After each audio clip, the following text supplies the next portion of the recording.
চারিদিকে অন্ধকার হয়ে গেল এই মোরগ সাফ করতে করতে। জীবনে জ্বালার আর শেষ নাই। আসসালামু আলাইকুম সবাইকে।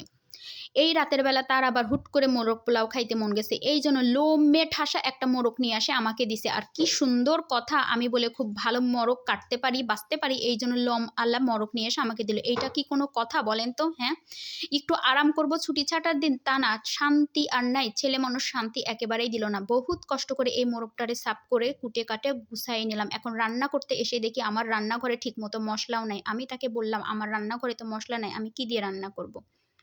বাপরে বাপ, কি মজার কথা! কতই পাম দিতে পারে। আমার নাকি মশলা ছাড়া রান্না করলেও অনেক মজা হয়। বলেন, এই রকম পাম দিলে মেয়ে মানুষ তো রান্না করতে আরও ফুলে ফেপে একেবারে একাকার হয়ে গেলাম। ঠিক আছে, মশলা ছাড়াই রান্না করি। আমার ঘরে যা ছিল সেটা দিয়ে আমি তরকারিটা বসিয়ে দিচ্ছি। হলুদ, মরিচ, নুন এইটা যদি ঠিক হয় আর তেল হয় তাহলে আসলে রান্নার মজাটা চলে আসে।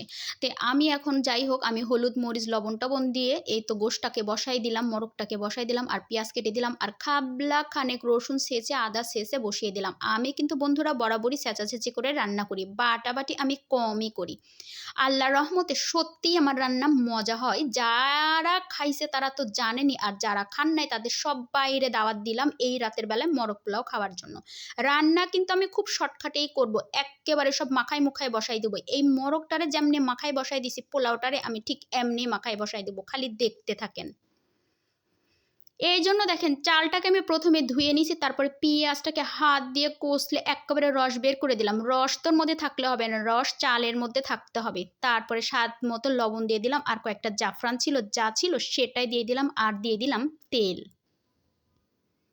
এইবার ভালো করে নাড়াচাড়া করে আমি এর মধ্যে এখন পানি ঢেলে দিব। তার আগে কয়েকটা কাঁচামরিচ একটু ফাটাই দিলাম, সুন্দর একটা ঘ্রাণ ভাতের মধ্যে ছেড়ে দিবে, হালকা হালকা ঝাল লাগবে। দিয়ে এই দেখেন আমার পোলাও বসানো হয়ে গেল। কোনো ভাজাভাজি নাই, কোনো চাপাচাপি নেই।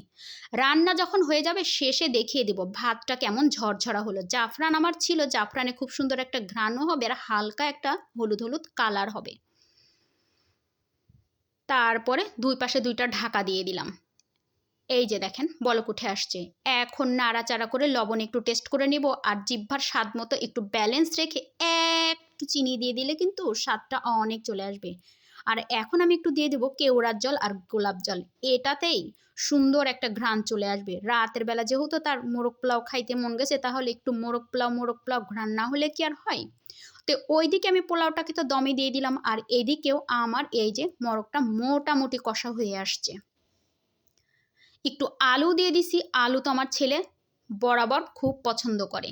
আর এই দেখেন ভাতটা দমে দিয়ে দিছি, রান্না হয়ে গেছে। এখন নাড়াচাড়া করে আপনাদেরকে দেখিয়ে দিব কেমন ঝরঝরা হলো। দেখবেন আর বলবেন। এত সহজ যদি রান্না হয় তাহলে খাটনি করে রান্না করার কি দরকার বলেন তো? আসলে খেতেও কিন্তু অনেক স্বাদ। একবার এরকম চেষ্টা করে দেখবেন, রানতেও বিরক্ত লাগবে না, আর খেতে অনেক বেশি স্বাদ হবে। এই তো আমার তরকারিটা হয়ে আসছে। এখন আমি একটু এলাচ গুঁড়া দিয়ে নাড়াচাড়া করে আপনাদেরকে নামিয়ে দেখিয়ে দিব কেমন হলো রান্নাটা।